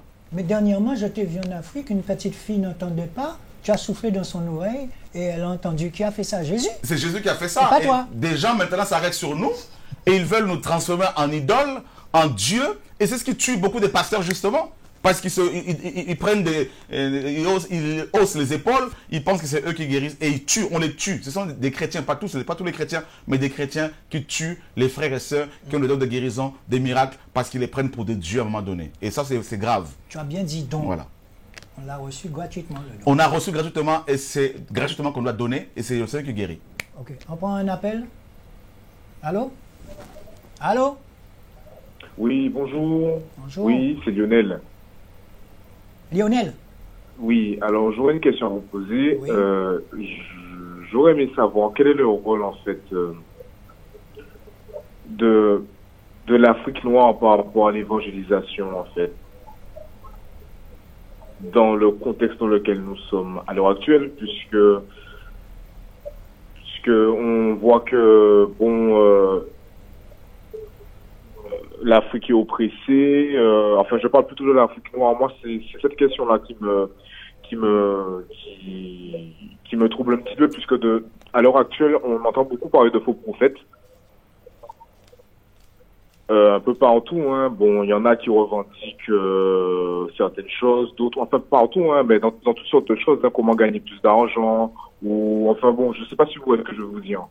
Moi, c'est ce que j'aurais aimé qu'on m'éclaire un petit peu en fait sur cette situation-là, parce que moi, en tant que afro-caribéen, j'ai souvent été troublé par la lecture, hein, parce que je ne me reconnaissais pas dedans. Dans les Écritures? Oui, dans les Écritures. Ok, alors, très bonne question, mon frère. Et on peut se tutoyer? Oui, on peut se tutoyer, oui. D'accord, si tu peux rester en ligne, je pense que le Seigneur a quelque chose pour toi. Et c'est vrai qu'il y a beaucoup de blacks, hein, et aussi bien en Afrique qu'aux États-Unis, dans les îles, s'identifient énormément à un mouvement qui prend de l'ampleur, hein, le panafricanisme. Et beaucoup parmi eux rejettent littéralement, totalement la Bible. Hein, voilà, disant que la Bible a été écrite par des Blancs, tout ça. Laissez-moi te dire, mon frère, que dans les Écritures bibliques, dans la Bible, le premier empire, le premier royaume dont il est question dans la Bible était un royaume dirigé par un Éthiopien, un Africain. Selon Genèse 10, du nom de Némorod. Le premier empire. Cet empire était composé de cités-États. Donc, l'homme le plus puissant du monde, c'est un noir, un Éthiopien, Némorod. Et voilà. Et deuxièmement, Moïse a épousé une Africaine. Moïse était un Africain parce qu'il est né en Afrique. Il a grandi en Afrique jusqu'à l'âge de 40 ans. Voilà. Josué était d'origine aussi africaine parce qu'il est issu de, n'est-ce pas, il était éphrasien. Or, Éphraïm est l'un des enfants de Joseph, parce qu'il a eu deux, Éphraïm et Manassé. Les deux étaient africains, ils sont nés en Afrique. D'accord? Donc, ça, il ne faut jamais l'oublier. Jésus-Christ, notre Seigneur, est allé se réfugier en Afrique. Et, autre chose, l'armée la plus importante que le monde ait jamais connue est une armée éthiopienne, africaine, composée de 1 million de soldats, selon la Bible. Et quand on prend aussi Sophonie chapitre 3, au verset 10, la parole nous dit ceci. Et Dieu lui-même dit, mes adorateurs qui sont au-delà des fleuves, des couches, à savoir la fille de mes dispersés, m'apporteront mes offrandes. Il est question ici des adorateurs et deuxièmement des offrandes. Donc, s'il y a un coin du globe où il y a beaucoup de richesses, où il y a beaucoup de minéraux, s'il y a un coin du globe qui est la banque du monde, c'est bel et bien l'Afrique, notamment l'Afrique centrale. D'où les problèmes que nous connaissons en Afrique centrale, qui ne sont pas, n'est-ce pas, ces pays ne sont pas des pays pauvres, mais des pays appauvris. Là, je crois qu'on aura, si le temps le permet, on aura peut-être une autre émission pour développer sur l'Afrique et son, n'est-ce pas, appel prophétique. Et donc, Dieu dit ses adorateurs, et s'il y a un coin du monde où il y a beaucoup des gens qui adorent, qui sont, n'est-ce pas, qui ont des aptitudes musicales, qui apprennent la musique dès la naissance pratiquement, c'est bel et bien l'Afrique. C'est pour cela que vous regardez bien au niveau du gospel. Le gospel, ça a été, n'est-ce pas, inspiré par le Seigneur, bien sûr, en utilisant des esclaves américains qui, dans les champs de coton, ont chanté le négro spirituel et ça donnait plus tard un gospel. Le R&B, inspiré par des Noirs. Je parle de musique du monde, bien sûr, hein, pour que vous compreniez un peu les talents que Dieu a donnés à ce peuple. Donc le R&B, le rap, et le jazz, voyez, plusieurs types de musique. Et ce sont des Africains qui ont été utilisés pour les mettre en place. Tout ça. Et quand on regarde la manière dont nos frères et sœurs, aussi des Antilles, ont des qualités musicales, des attitudes musicales, et au niveau d'Haïti, tout ça, ben, ce sont des gens aussi, pour la plupart, qui sortent de l'Afrique. Et quand on va au Brésil, pareil. Donc on voit bien que ces Africains ont, n'est-ce pas, été dispersés. Et en étant dispersés, ils ont apporté, ils ont enrichi les pays où ils sont dispersés, une, n'est-ce pas, richesse musicale, une diversité musicale. Donc, Dieu dit que ben, ces peuples-là, qui sont au-delà du fleuve de couche, c'est-à-dire l'Éthiopie, l'Afrique centrale notamment, vont lui apporter des offrandes. Et c'est ce qui se passe. Donc, il y a vraiment un appel prophétique pour l'Afrique, mon frère. Ce livre-là que j'ai entre mes mains, la parole de Dieu, la Bible, mais parle aussi beaucoup des Africains. Beaucoup, alors énormément. Et ils ont un appel, avec la richesse que Dieu a donnée à l'Afrique, d'aller évangéliser le monde. Voilà ce qui se passe. Voilà l'appel aussi de l'Afrique. L'Afrique est le continent le plus riche au monde. Si je prends rien que la RDC, le Congo RDC, pays dont je suis originaire, il y a actuellement 12 millions de morts. Il y a un génocide qui est commis depuis 18 ans, au vu et aussi de tout le monde. C'est le pays le plus riche au monde, au point où les scientifiques disent que c'est un scandale géologique. Il y a tout. Toutes sortes de minéraux. Les portables que vous avez, les ordinateurs, les fusées, toutes ces choses sont fabriquées avec les minéraux qui viennent du Congo RDC. Pays appauvri, bien sûr. Et dans ce pays, dès notre enfance, on nous apprend la musique. On nous apprend l'adoration. Et donc, avec toutes ces richesses-là, Dieu a voulu que les Africains aillent dans le monde pour évangéliser, pour dire aux gens que Dieu aime tout le monde, que Dieu aime les Noirs, les Arabes, les Blancs, les Marrons, les Indiens, tout le monde, et que Dieu veut sauver toutes les personnes qui veulent bien du salut. Voilà mon frère, donc que personne ne te trompe, Dieu aime l'Afrique, il y a un appel sur les Africains, Dieu t'aime, et Satan est vaincu, et il ne va pas continuer à mentir aux Africains, mentir à nos frères et sœurs de la Guadeloupe, de la Martinique, de la Guyane, ou qui sont en Haïti, qui sont ici et là, qui sont disséminés partout. Allô? Allô? Bon, alors, il y a un autre appel? Il n'est plus là. Continue. Voilà, donc, vous voyez, c'est vraiment un travail à faire, Alain. C'est quand même terrible. Donc, par exemple, toi, tu viens du Gabon, oui. Un pays très riche. Il y a du pétrole. Il y a le bois. De manganèse, il y a de l'or, il y a beaucoup de richesses au Gabon. Donc, et comme tu disais, en RDC, et, il y a des minerais qu'on retrouve dans nos téléphones. Et aujourd'hui, pratiquement tout le monde a un téléphone portable. Et il y a des minerais qu'on va chercher en Afrique. Et ça, c'est Dieu qui l'a placé. Il n'y a pas de hasard avec lui. S'il a déposé ça là-bas, il sait pourquoi. Voilà. Alors, on essaie d'expliquer que c'est important parce que, bon, le frère, il va partir bientôt, mais c'est important qu'il prenne le temps. On n'est pas là dans une compétition de coups de téléphone. Si tu ne passes pas, mon frère, vaut mieux que tu restes assis et écouter de tout ton cœur. Je dis bien cœur. Donc, est-ce qu'il y a un autre appel? Pas pour le moment. Parce que les gens veulent l'appeler et quand on ne les a pas, et la parole te dit que l'amour est patient. L'amour est patient, effectivement. Et c'est dommage pour des frères et sœurs qui ont soif et qui désirent entendre un autre son de cloche. Et c'est vrai qu'on est là juste pour quelques jours. Et donc, à la télé, on ne reste pas non plus des heures et des heures. Donc, c'est pas toujours évident. Et c'est vrai que si on pouvait avoir davantage le temps pour expliquer certaines choses, pour entrer en profondeur, et là, vous aurez en fait des clés. Hein, la sœur tout à l'heure parlait des clés. Eh bien, la plus grande clé, c'est Jésus-Christ. Donc, et vous aurez des outils bibliques pour pouvoir défendre la vérité, pour pouvoir contrer justement cette raz-de-marée, cette vague de séduction qui déferle sur le monde, selon lequel Dieu n'aime pas, comment dire, les Noirs, que les Noirs sont maudits, que Noé a maudit les Noirs. Vous voyez, il y a toutes ces théories qu'il faut démonter. Et ce qui fait que beaucoup de nos frères noirs aussi ne veulent pas du Seigneur, préfèrent plutôt se réfugier dans d'autres cultures, d'autres religions. Donc, Jésus aime les gens, le Seigneur vous aime. Et alors, quand pour la première fois les gens entendent le fait de dénoncer le mal comme ça, nous entendent dénoncer comme ça, ils se disent il n'y a pas l'amour, il n'y a pas la sagesse, alors ils se prennent pour qui, ils viennent pour juger, pour condamner. Mais ils oublient que Jésus-Christ a fait plus que ça.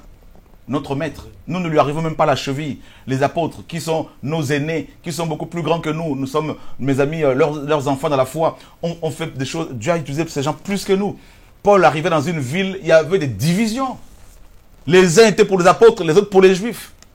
Ils dénonçaient avec force le mal. Ils ont prêché l'évangile dans un contexte où Israël était sous l'occupation romaine et Paul devait prêcher comme les autres que Jésus-Christ est le véritable Seigneur, qu'il n'y a pas un autre royaume que le royaume de Dieu. Imaginez un peu, les gens leur disaient, mais taisez-vous, il faut la sagesse, hein? Vous parlez beaucoup, tout ça. Mais écoutez mes amis, Paul a enseigné une fois toute la nuit.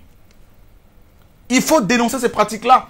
Alain disait tout à l'heure que ce frère qui a appelé et qui dit qu'on juge, qu'on condamne, ben, il n'a pas encore eu affaire à, certainement, hein, à des gens qui violent des jeunes femmes.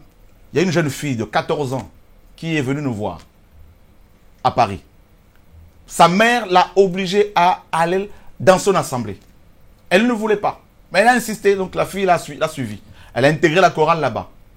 Et le pasteur de la chorale et le pasteur de l'église ont commencé à lui faire la cour. Des hommes de plus de 40 ans, mariés, pères de plusieurs enfants. Ils ont commencé à lui faire la cour.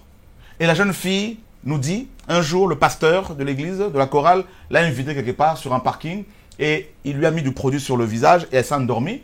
Il la mène dans une chambre d'hôtel. Il la viole par derrière. La fille se réveille et elle avait du sang partout. Elle lui dit, mais qu'est-ce que tu m'as fait? Et ce monsieur a commencé à l'envoûter et il a violé plusieurs jours. Et une autre fois, il a violé cet homme pendant qu'il violait cette jeune fille de 14 ans. Il avait, cet homme, hein, ce pasteur, son fils de 2 ans dans ses bras. Cette jeune fille est détruite. Et vous voulez qu'on se taise? Oui, il y a des pasteurs qui sont vrais, qui dénoncent le mal, mais il y en a très peu. Et ils se cachent souvent. Parce qu'il y en a qui ont peur. D'autres, ils sont même tués, égorgés, enfermés. Vous voulez qu'on se taise quand nos frères des Antilles sont dépouillés comme ça? Quand des pasteurs ici sont emprisonnés, hein, ou les journaux même en parlent, des journalistes païens ont le courage de dénoncer ces pratiques. Et vous qui avez soi-disant l'esprit de vérité, vous vous taisez parce que vous avez peur? Non, mes amis, ce n'est pas ça Jésus. Nous voulons vous présenter Jésus-Christ, le Seigneur de la Bible, qui osait parler, dénoncer le mal ouvertement. Ouvertement. Qui pouvait dire aux pharisiens, attends, on l'invite par un pharisien, juste 2 secondes, hein. Alain, un pharisien invite Jésus-Christ à dîner chez lui. Il y avait plusieurs pharisiens, plusieurs docteurs. Jésus-Christ, ce monsieur, avait certainement sa femme, avec ses enfants. Hein. Devant tout le monde, Jésus a dit à cet homme, race de vipères. Race de vipères. Race de vipères. Sépulcre blanchi. Sépulcre blanchi. Attends, je t'invite chez moi. Tu me dénonces devant ma femme, mes enfants, devant tout le monde. Et il y avait un autre docteur qui était là, qui dit au Seigneur, mais en agissant ainsi, en parlant ainsi, c'est aussi nous que tu insultes, que tu outrages. Jésus dit, vous aussi, docteur, hypocrite. Moi, je veux de ce Jésus-là. Alléluia. Amen. Jésus qui délivre. Amen, amen. Qui ne nous caresse pas dans le sens du poil. Vous voyez, quelqu'un qui commet l'adultère, on le dit, c'est pas grave, on va te nommer ancien parce que tu as beaucoup d'argent. Non. Si tu meurs dans le péché, tu vas en enfer. C'est ça l'évangile. Dieu aime les gens, Dieu aime les pécheurs, mais Dieu n'aime pas le péché. C'est ça l'évangile. Voilà. Celui qui pêche n'est pas... Celui qui pêche, qui pratique le péché est du diable. Ça, c'est le message. Jean, justement, qui l'a dit, c'est l'apôtre de l'amour, hein, comme on l'appelle. Alléluia. L'apôtre que le Seigneur aimait. Mais qu'est-ce qu'il a dit? Quiconque pratique le péché est du diable. Et là, c'est faux. Tu t'en rends compte? On a un appel. Allô? Oh là là. Et pourtant, on lit la parole. Allô? Allô? Allô? Oui, allô? Oui, bonsoir. Allô, je vous entends. Oui, on vous entend. Bonsoir. Alors, moi, j'ai juste une question. J'aurais aimé savoir pourquoi depuis près de 15 ans, il y a autant de pasteurs africains en Guadeloupe. Pourquoi il y a autant d'églises qui s'ouvrent comme ça. Et il y a autant de pasteurs qui ont des costumes sur mesure. Et souvent, je vous assure, ils racontent n'importe quoi. N'importe quoi. Mais vraiment n'importe quoi. Alors moi, je demandais à tous ces pasteurs qui sortent un peu partout de rester chez eux parce qu'on a déjà suffisamment de crétins ici qui racontent n'importe quoi. Merci, au revoir. Très bien dit. Cette dame... elle est libre, hein? Elle est libre. Amen. Oh. Waouh, Alain, qu'est-ce que tu en penses? Elle n'est pas liée par un homme, par un bâtiment, par un groupe de personnes. Elle peut parler librement. Parce qu'il n'y a personne par derrière qui va lui donner de l'argent. Elle parle librement. Et ce qui m'intéresse, c'est qu'elle a dit, il y a beaucoup de crétins. Donc, au lieu que ce soit des chrétiens... Et Jésus a dit race de vipères. C'est ça, ce sont des crétins. Ils disent n'importe quoi. Elle n'a pas besoin d'être prophétesse, d'être diaconesse. Elle dit les choses librement. Parce qu'on est fatigué. Et nous, on vient peut-être de l'Afrique ou d'ailleurs, mais nous aussi, on est fatigués. Et tout à l'heure, quand tu parlais des personnes qui ont souffert, je me rappelle de cette histoire où tu nous disais, une jeune fille qui était venue te rencontrer, et elle est venue pour dire, elle était allée rencontrer un prophète, et le prophète lui a demandé de l'argent, donne tout ce que tu as. Elle avait juste l'argent, elle avait le VIH, elle avait juste, je crois, 50 ou 60 000 pour acheter son dernier traitement, pour se faire soigner. 80 €. 80 €. Et le prophète lui a dit, donne-moi ça et tu vas guérir. Elle a cru à cet homme, elle a donné cet argent, et elle est décédée. Et aujourd'hui, il y en a beaucoup comme ça. Mais le vrai problème, c'est que la plupart des chrétiens aujourd'hui, ils ont peur. Ils voient, ils entendent ce qui dirigent et ceux qui ne dirigent pas font. Mais personne n'a le courage de dire la vérité. Mais tout le monde dit Jean-Baptiste, oui. Jean-Baptiste a eu le courage de parler. Voilà. Et d'ailleurs, ces Africains, ma sœur, qui viennent, on dénonce aussi leurs pratiques. Il y en a plein, malheureusement. Et ça donne une mauvaise image aussi des Africains. Parce que des serviteurs africains, tout ça là. Et pourquoi ils viennent? Ils viennent aussi parce qu'il y a des clients. C'est ça aussi la réalité. S'il y a autant de faux pasteurs, c'est parce qu'il y a des clients qui les entretiennent. Parce que qui sont ceux qui leur achètent des costards comme ça, taillés sur mesure? Ce sont des clients antillais. Parce que aussi nos frères et sœurs antillais, pour la plupart, ne veulent pas aussi des vrais prédicateurs antillais. C'est ça le problème aussi. Hein? Nul n'est prophète chez soi. Hein? C'est ça aussi le problème. Il y a des frères et sœurs ici en Guadeloupe qui prêchent la vérité, qui dénoncent le mal, qui dénoncent les mêmes choses que nous. Mais pourquoi ils ne sont pas écoutés? Mais parce que beaucoup pensent que les Africains sont beaucoup plus habitués à la sorcellerie, donc ils sont à même de libérer les Antillais de la sorcellerie, du vaudou, tout ça là. Et c'est ça aussi le mal. Donc quand tu viens avec des boubous, ils pensent que comme il y a des marabouts là, vous avez des marabouts africains qui sont là dans leur bicoque et qui promettent aux Antillais la richesse, alors qu'eux-mêmes, ils n'en ont pas de cette richesse-là. Ils sont dans des vieilles bicoques. Comment quelqu'un peut te rendre riche alors que lui-même est dans une bicoque? Vous voyez pas qu'il y a quelque chose qui tourne pas rond? Quelqu'un qui te dit, viens, on va faire revenir l'être aimé, l'amour, alors qu'il est célibataire. Mais il y a un problème, on ne donne que ce que l'on a. Hein? Comment vous pouvez comprendre cela? Donc je crois qu'il est aussi temps que nos frères et sœurs antillais se réveillent. Hein? Comprennent que ces gens qui viennent d'Afrique viennent chercher l'argent tout simplement. Voilà. C'est ça, ils construisent en Afrique, ils prêtent, ils pillent. Et puis, il y en a qui font de la prison ici, parce qu'ils ont détourné de l'argent, ils ont de gros 4x4. C'est vous qui payez leurs 4x4. Et quand il pleut, ils vous passent devant, ils vous saluent, ils ne vous prennent pas de la voiture. Et c'est grâce à vous qu'ils ont cette voiture-là. Donc je crois que Jérémie, il faut revenir au pays un peu pour faire le travail. Alors, tu veux développer? On a un appel. Ah, juste une... Vas-y. Juste une petite phrase comme ça. C'est mon peuple, hein. Mais je pense qu'on est un peu sado. Allô? Je ne comprends pas que... Ne quitte pas. Je ne comprends pas qu'on se fasse Reste en dépouiller ligne. comme ça et qu'on ne dise rien. J'ai du mal à accepter ça. On précise que tu es de la Guadeloupe. Hein? Je suis un local, 100% local. Né en Guadeloupe, j'ai grandi en Guadeloupe, mais je vois ce que mon peuple vit, c'est pas possible. Nous sommes originaires d'Afrique, nos racines sont en Afrique, hein, mais on est quand même aux Antilles. On voit ce que notre peuple vit et on ne dit rien. Et quand quelqu'un vient dénoncer, lui c'est un gourou, c'est un sorcier. Le bien est appelé mal, le mal est appelé bien. Moi, c'est une confusion totale. C'est pour ça que le petit jeune disait qu'il est un peu troublé dans tout ça. Exactement. Il ne demande pas d'argent. Ouais. Allô? Allô? Oui, bonsoir. Allez-y. Oui, on vous écoute. On vous écoute. Allô? Allô? Oui, oui. Posez votre question. Ah, je suis déjà à l'antenne. Oui. Allô? Oui, posez votre question.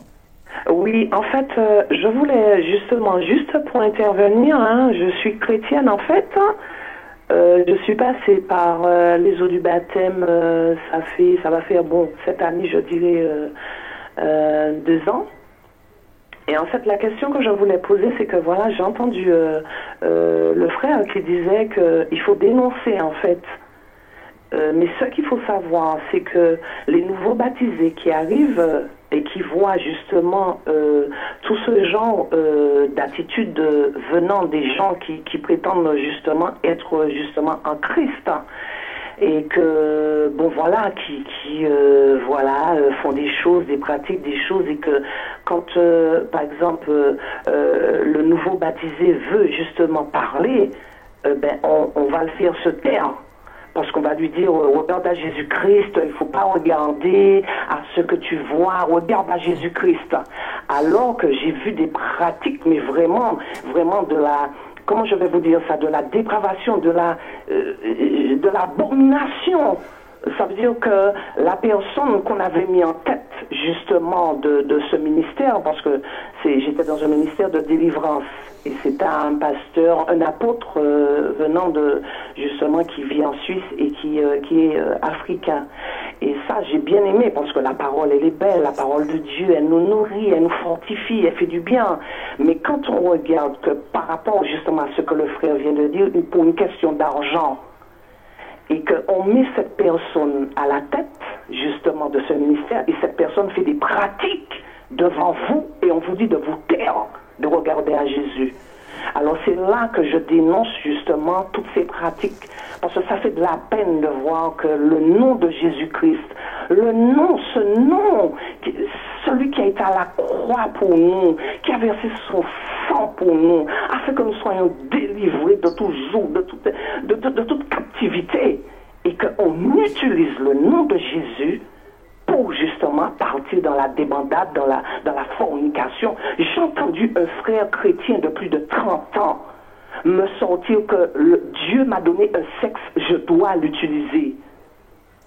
Cette femme qui prétend être prophétesse et qui dit que bon, qui couche à droite, à gauche et qui vient donner la parole sur la chair, je dis non. Je vous dis que sincèrement, si je n'avais pas eu l'appel sincère de Dieu dans ma vie, j'aurais fait demi-tour dans le monde. Parce que, en fait, beaucoup de chrétiens qui ont été baptisés ce jour-là en même temps que moi, Seigneur, mon cœur a saigné parce qu'ils ont fait demi-tour en voyant cela. Voilà ce que nous vivons. Voilà le nom de Jésus, comment c'est utilisé. Mais la seule chose que j'ai dit, l'Éternel est là-haut et nous regarde faire. Et quand il va frapper, il va frapper. Parce que c'est inadmissible de dire que nous sommes des chrétiens. Nous avons une tenue, nous devrions être saints. Le Seigneur nous dit qu'il est saint, nous devrions être saints. Si on veut justement que les âmes soient sauvées, il y a beaucoup de gens qui souffrent dans les rues, il y a beaucoup d'enfants qui sont maltraités, de gens qui sont là sous le joug de l'ennemi. Et par rapport à notre attitude de chrétien, ils n'arrivent pas, nous n'arrivons pas à les ramener.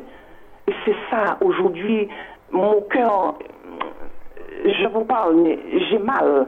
Parce que la parole de Dieu, Dieu est trop bon, il est trop juste pour nous. Et nous avons été relevés de beaucoup de blessures, de beaucoup de choses. Et que nous voyons après que ceux-là même qui sont à même de nous donner le bon lait, le lait pur, où est ce lait? Où est ce lait? Beaucoup d'églises en Martinique sont en train de tomber. Pourquoi? Les sœurs sont assises dans les églises, elles sont en train de forniquer. Non mariés, beaucoup de divorces dans les églises chrétiennes aujourd'hui, plus encore que chez les catholiques. Alors que moi, je sors d'une église catholique. J'ai eu l'appel puissant de Dieu sur ma vie. Donc, vous vous imaginez, quand vous voyez ce genre de choses, je me suis dit, Seigneur, Seigneur. Donc, voilà, en fait, ce que moi je voudrais, c'est que au moins vous dites la vérité, vous êtes venus pour dénoncer, c'est bien. Dénoncer parce que moi je dénonçais, on veut me faire me taire, on me dit, ah ouais, ma soeur, il faut regarder à Jésus, et il faut pas regarder le péché des autres, il faut pas dire ce que l'autre fait, c'est pas bien, nanana. Moi je dis que non, Dieu ne m'a pas appelé pour accepter du n'importe quoi. Amen. Je vais dire et je vais dénoncer tant que je vois que c'est pas dans le cadre de Dieu, je vais le dire. Je sais que je serai combattue, hein. Je serai combattue, tant pis, mais je suis une vraie guerrière de Jésus-Christ. Amen. Je suis sa princesse. Amen. Je m'interdis d'être comme ça. Amen. Voilà ce que je voulais vous dire. En tous les cas, mes frères, bravo, parce que j'ai entendu vraiment la vérité sortir de votre bouche pour dénoncer. C'est ce que moi je voulais savoir. Est-ce qu'on peut dénoncer parce qu'on m'a dit non? On m'a dit non, il ne faut pas regarder les péchés, vous n'êtes pas à même de juger, c'est du jugement que vous portez sur les autres. En disant ce que l'autre fait devant vous, hein. Ça veut dire que la personne qui parle de Dieu, qui monte sur la chair, elle couche à gauche et à droite avec toutes sortes de païens à l'extérieur dans le monde et vient vous donner la parole au culte le dimanche. Donc vous n'avez pas le droit d'ouvrir votre bouche pour dire ça. Voilà, c'est ça le. Alors donc je dis que non. Le mal qui ronge. Je dis que non. Donc soyez bénis mes frères, de là où vous sortez. Je sais que mes ancêtres sont en Afrique, je suis sûre, et je vous bénis. Je vous bénis pour ce que vous venez de dire parce que le Seigneur vous a vu et le Seigneur sait que vous êtes venus pour les combattre justement. Et qu'il faut aussi que dans les églises, on apprenne justement à donner justement cette nouvelle aux chrétiens. Ne pas nous conforter le chrétien dans la débauche. Ne pas accepter la débauche dans les églises. Et dire, parler du péché. Qu'est-ce qui empêche aux pasteurs d'ici, de Martinique, de Guadeloupe, de Guyane de parler du péché? Ils ne veulent pas entendre parler de ça.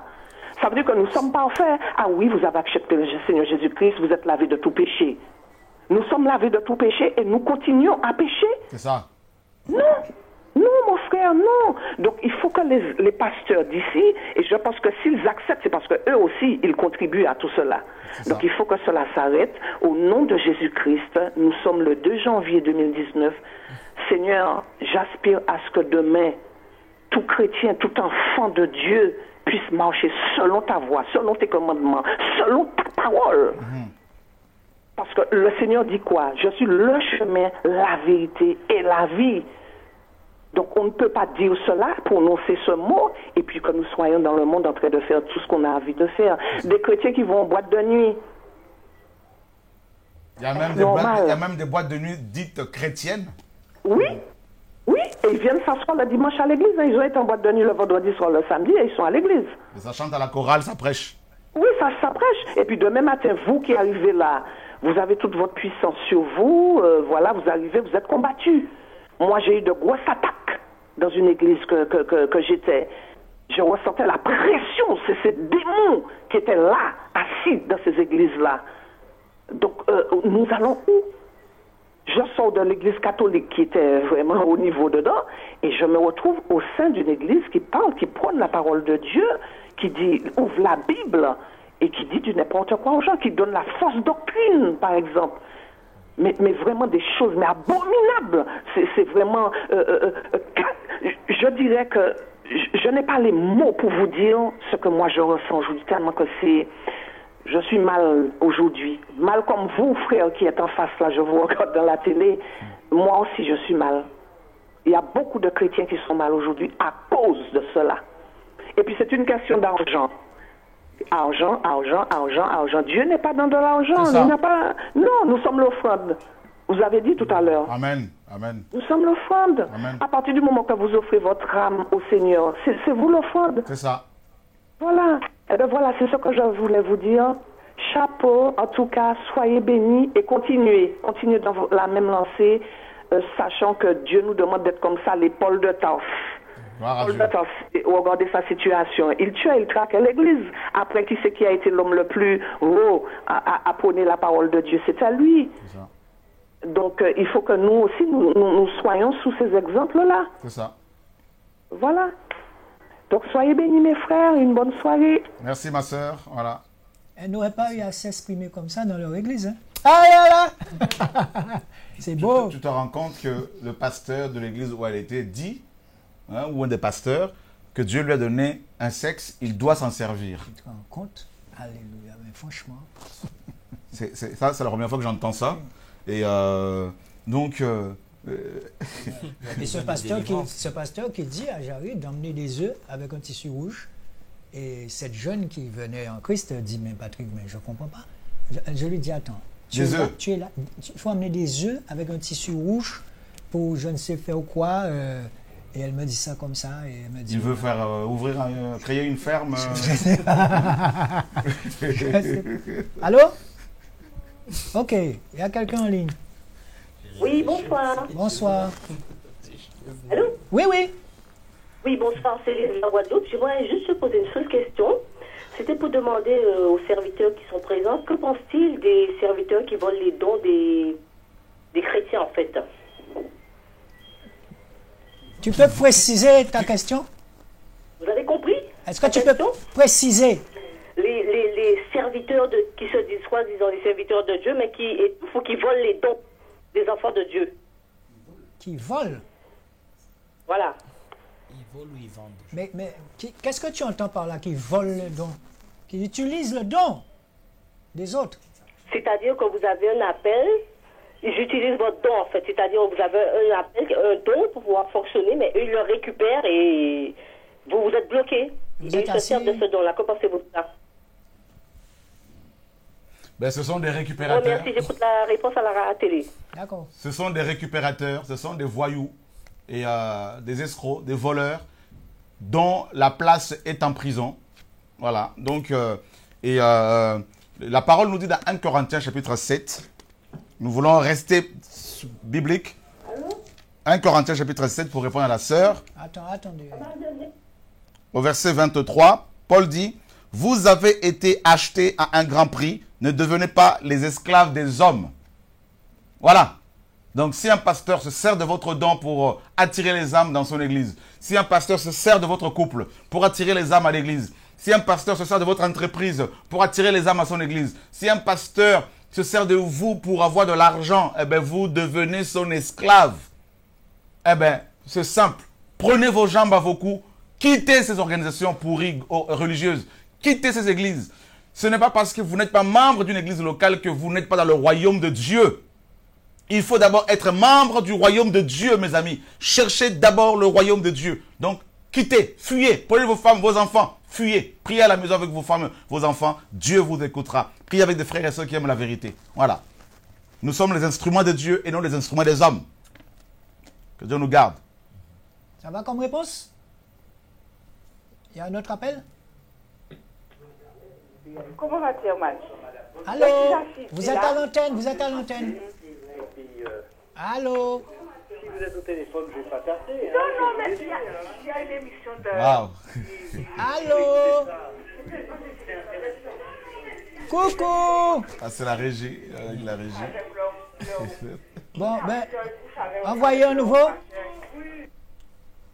On entend des choses aux Antilles. Il y a un autre appel? J'ai des œufs. Sorcier. Ouais. C'est le vaudou. Vous pouvez développer. Donc, les œufs avec un tissu rouge. Moi, ce qui me choque aussi, c'est le pasteur qui dit que Dieu lui a donné un sexe et il s'en sert. Allô? Il doit s'en servir. Et Jérémie. Voilà. Donc, il y a beaucoup d'appels qui viennent de la Martinique. Et d'ailleurs, Dieu permettant, hein, Dieu voulant, on sera à Martinique à partir du 7 hein, jusqu'au 12. Voilà. Donc, et puis bon, ben voilà quoi. Donc, nous ne sommes pas venus pour créer une nouvelle religion. Nous ne sommes pas venus pour dire aux gens, quittez vos églises, venez chez nous. Nous ne sommes pas venus pour vous dire, donnez-nous votre argent. Nous sommes venus simplement vous dire, Jésus-Christ revient. Cherchez le Seigneur, venez à Jésus-Christ et c'est lui seul qui sauve. Voilà. Et nous sommes venus en même temps pour dénoncer les œuvres des ténèbres. C'est ça l'évangile tout simplement. Nous ne sommes pas mieux, nous sommes simplement disciples du Seigneur, c'est tout. Ok. Allô? Je peux parler pour vous? Oui, oui. Vous pouvez parler. Allô? Allô, bonjour. Bonsoir, oui. Oui, je suis Albert de Sainte-Anne. Je suis une voix chrétienne. Je suis une voix chrétienne. Mais ça fait combien d'années je ne vais plus à la messe? Parce que Dieu est partout. Je suis chez moi. J'ai Jésus dans mon cœur. Je suis une mère de 10 enfants. Et le Seigneur a permis que mon fils aîné était un peu rasta. Et j'ai prié le Seigneur et Dieu a permis qu'il ait guéri. Alors je dis que c'est le Seigneur qui guérit, qui fait tout. Ce ne sont pas les marabouts, ce ne sont pas les mentimentaires, c'est Jésus qui guérit. Amen. Jésus guérit tout. Alors moi, j'allais à la messe, mais quand le prêtre dit de donner la main, si la personne ne te dit pas bonjour, il ne tourne pas pour te donner la main, alors je reste chez moi, je lis ma Bible chez moi. Et j'ai Jésus dans mon cœur, je suis une mère de 6 enfants. Tous mes enfants ne sont pas dans les rues. Dieu a permis que mon fils était rasta. J'ai prié le Seigneur. Le Seigneur a guéri mon fils aîné et je suis une mère de 10 enfants. Alors j'ai Jésus dans mon cœur. Alors c'est ce que je voulais vous dire. Et je suis assidue à votre parole et que Dieu vous bénit et Dieu viendra pour nous bénir de tous ces bénédictions spirituelles dans le nom puissant de Jésus. Amen. Merci, au revoir. Amen, voilà. Il y a un peuple qui est réveillé ici. Amen. Oui, il y a des guerriers, hein. Ah ouais. Elle dit, je suis une vraie chrétienne. Effectivement, parce que le fait qu'elle ne fasse pas partie d'une assemblée organisée, hiérarchisée, à la tête de laquelle il y a un bishop, un patron, un chef d'entreprise, avec la first lady, donc la première dame, souvent ordonnée pasteur. Donc le fait de ne pas être dans une telle organisation est considéré comme, n'est-ce pas, péché, et on est considéré comme des n'est-ce pas, de la souillure, tout ça. Et c'est pour ça que cette sœur dit, je suis une vraie chrétienne. Donc pour commencer, pour ne pas que l'on dise, mais en fait, tu n'es pas dans une église locale, donc du coup, tu n'es pas vraiment vraie chrétienne. Donc je suis vraie chrétienne, je prie pour mon fils, Dieu l'a guéri, et ma sœur continue comme ça. Et Jésus dans mon cœur, c'est parfait, que Dieu soit béni. Voilà. C'est la violence de l'amour, ça, le royaume de Dieu parti au violent. Alléluia. Allô? Allô? Oh, ça se bouscule, alors. Continue, on développe. Là, c'est quand même beau. Moi, ça me touche. Oui. Allô? Allô? Allô? Allô? Oui, on t'écoute. Ça ne passe pas, allô? Oui, ça passe. Allô? Oui, Paul. Allô, vous m'entendez? Oui. Vous m'entendez? Très bien. Alors, je voudrais vous poser une question. Quand quelqu'un, un enfant de Dieu, un appel de Dieu sur sa vie, quand un enfant de Dieu a un appel sur sa vie, pourquoi les pasteurs de cette église ne forment pas ces enfants de Dieu pour devenir des leaderships? C'est-à-dire pour sortir dehors, aller arracher les âmes et amener ces brebis dans la maison de Dieu, afin qu'ils soient nourris de la connaissance divine de la parole de Dieu, pour ne pas se laisser emporter à toute fausse doctrine. Parce que là, maintenant, il y a beaucoup de lourds ravisseurs qui connaissent rien que de l'argent. Emmenez pour moi, Dieu va vous bénir. C'est Dieu qui bénit, c'est pas l'argent qui bénit.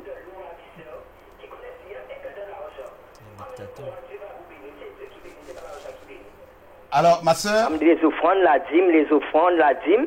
Et cette personne est là assise dans l'église. Oui. Elle ne grandit pas spirituellement. Là, est-ce que vous pouvez me répondre, me donner... D'accord, ma soeur. C'est vrai, les gens restent stagnés. Et quand ils restent comme ça, ils quittent l'église et ils retournent dans la rue.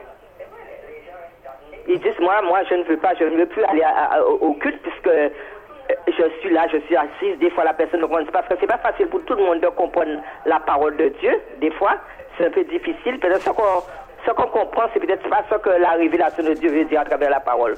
Donc les gens sont là, les pasteurs sont là, ils n'enseignent pas les gens convenablement.